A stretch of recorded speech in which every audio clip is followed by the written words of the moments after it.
P block की series के अंदर अभी तक हमने आपको ग्रुप 15 के बारे में 2 वीडियोस ऑलरेडी अपलोड किए हैं और उसके अंदर काफ़ी सारी इंपॉर्टेंट चीज़ें ताकि आप अपने शॉर्ट नोट्स भी बना सकें और अपने नोट्स को अच्छी तरह से मेंटेन कर सकें, ये भी तक हम बता चुके हैं।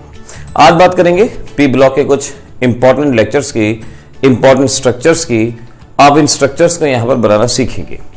सबसे पहले बात करते हैं हम ऑक्साइड की, और ऑक्साइड में भी सबसे पहले फास्फोरस के ऑक्साइड। फास्फोरस 2 तरह के ऑक्साइड P4O6, P4O10, ये 2 तरह के ऑक्साइड बनाएगा। इनका स्ट्रक्चर मेरे साथ साथ बनाना सीखना है। सबसे पहले हम बात करेंगे स्ट्रक्चर ऑफ P4O6। इसके लिए पहले आप इस तरह से एक बेसिक फ्रेमवर्क बनाएंगे जहां फास्फोरस ऑक्सीजन फास्फोरस के बीच में बॉन्ड होगा। ऑक्सीजन फास्फोरस ऑक्सीजन, इस तरह से चेयर कॉन्फॉर्मेशन कहा जाता है।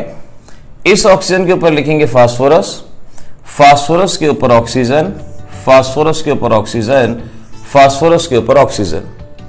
इस तरह से आप फास्फोरस ऑक्सीजन और ऑक्सीजन को फास्फोरस के साथ, ऑक्सीजन को फास्फोरस के साथ यहां कनेक्ट करेंगे और इस तरह से P4O6 बनेगा ना। यहां पर काउंट कीजिए कितने सिग्मा बॉन्ड हैं, कितने पाई बॉन्ड हैं। सिग्मा बॉन्ड 1 2 3 4 5 6 7 8 9 10 11 12 12 सिग्मा 0 पाई और टोटल हो गए 12 कोवेलेंट बॉन्ड। अब बात करेंगे P4O10 के स्ट्रक्चर की। P4O10 में पहले बेसिक स्ट्रक्चर बिल्कुल वही होगा जो आपने P4O6 के अंदर बनाया था, यानी यहां फास्फोरस ऑक्सीजन ऑक्सीजन, इसका एक फ्रेमवर्क बनाएंगे इस तरह से। Oxygen phosphorus oxygen, chair configuration, oxygen के ऊपर फास्फोरस, फास्फोरस के ऊपर ऑक्सीजन, फास्फोरस के ऊपर ऑक्सीजन, इस फास्फोरस के ऊपर भी, और इस तरीके से ये हमारे पास P4O6। और अब हर एक फास्फोरस से डबल बॉन्ड ऑक्सीजन कनेक्ट करने हैं। Double bond O, double bond O, double bond O and so on. और इस तरह से ये P4O10 का स्ट्रक्चर हमारे पास बन पाएगा। काउंट कीजिए कितने सिग्मा बॉन्ड हैं। काउंट करेंगे तो आप मालूम पड़ेंगे यहां पर 16 सिग्मा बॉन्ड और 4 रहेंगे पाई बॉन्ड। टोटल होंगे आपके पास 20 कोवेलेंट बॉन्ड। तो इस तरह से P4O6, P4O10 स्ट्रक्चर बनाना भी आता है और नंबर ऑफ कोवेलेंट बॉन्ड पूछे जाते हैं। इस तरह से आप इसको बता पाए। और अब बात करेंगे हम नाइट्रोजन के ऑक्साइड की, और नाइट्रोजन के ऑक्साइड में सबसे पहले आप पढ़ेंगे N2O, नाइट्रस ऑक्साइड, और लाफिंग गैस के नाम से भी इसको जाना जाता है। एनेस्थीसिया में इसका इस्तेमाल किया जाता है। इसका जो स्ट्रक्चर आप याद करेंगे कुछ इस तरह से, nitrogen nitrogen oxygen double bond, इस तरह से आपने इसका स्ट्रक्चर याद करना है। This is N2O laughing gas. Nitrogen ने 4 बॉन्ड बनाए, कोवेलेंसी 4, 3 बनाए, कोवेलेंसी 3। कोवेलेंसी यहां पर आपको साथ के साथ जरूर याद रखें। अगला है आपके पास नाइट्रिक ऑक्साइड, और नाइट्रिक ऑक्साइड का स्ट्रक्चर ऐसे याद रखिए कि नाइट्रोजन के पास 5 वैलेंस इलेक्ट्रॉन हैं, ऑक्सीजन के पास 6 हैं। तो नाइट्रोजन और ऑक्सीजन अपने इलेक्ट्रॉन शेयर करते हैं और इस तरह से बॉन्ड बनता है। अब इसी चीज को आपने ऐसे याद करना है, डबल बॉन्ड O यहां और एक इलेक्ट्रॉन। अब नाइट्रिक ऑक्साइड में खास तौर पे याद रखने वाली बात है कि गैसियस स्टेट में ये मोनोमर की फॉर्म में एग्जिस्ट करेगा और अनपेयर्ड इलेक्ट्रॉन की वजह से पैरामैग्नेटिक रहेगा। तो एक क्वेश्चन आता है आपके एग्जाम में कि पैरामैग्नेटिक क्यों है। तो गैसियस स्टेट में अनपेयर्ड इलेक्ट्रॉन, लेकिन जब इसी को सॉलिड स्टेट में कंसीडर किया जाता है तो देखिए सॉलिड स्टेट में क्या होगा, एक नाइट्रिक ऑक्साइड, दूसरा नाइट्रिक ऑक्साइड गैसियस स्टेट में है, अकेले अकेले हैं, अनपेयर्ड इलेक्ट्रॉन है, पैरामैग्नेटिक है।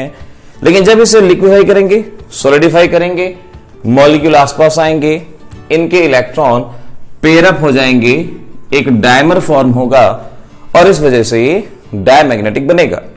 तो नाइट्रिक ऑक्साइड गैसियस स्टेट में paramagnetic due to the presence of unpaired electron, लेकिन सॉलिड और लिक्विड स्टेट में diamagnetic due to the pairing of electron. और अब बारी है तीसरे स्ट्रक्चर की NO2 और NO2 का स्ट्रक्चर आप कुछ इस तरह से ध्यान रखिएगा कि नाइट्रोजन, डबल बॉन्ड ऑक्सीजन, ये है आपका कोऑर्डिनेट बॉन्ड और ये है यहां पे electron pair. NO2 nitrogen dioxide, 2 covalent, 1 coordinate. Nitrogen की कोवेलेंसी याद रखनी है। अगेन गैसियस स्टेट में paramagnetic due to the presence of unpaired electron, और जब सॉलिडिफाई करेंगे, लिक्विफाई करेंगे, 2 मॉलिक्यूल आपस में कंबाइन करेंगे, इनके इलेक्ट्रॉन पेयर अप होंगे और इस तरह से ये डायमैग्नेटिक हो जाएगा।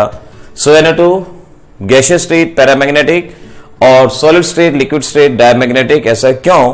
अब जवाब आपके सामने है। और अब है हमारे पास अगला स्ट्रक्चर N2O3। अब मैं यहां आपको स्ट्रक्चर की एक ट्रिक बताता हूं। N2O3 का कोई स्ट्रक्चर अलग से याद नहीं करना।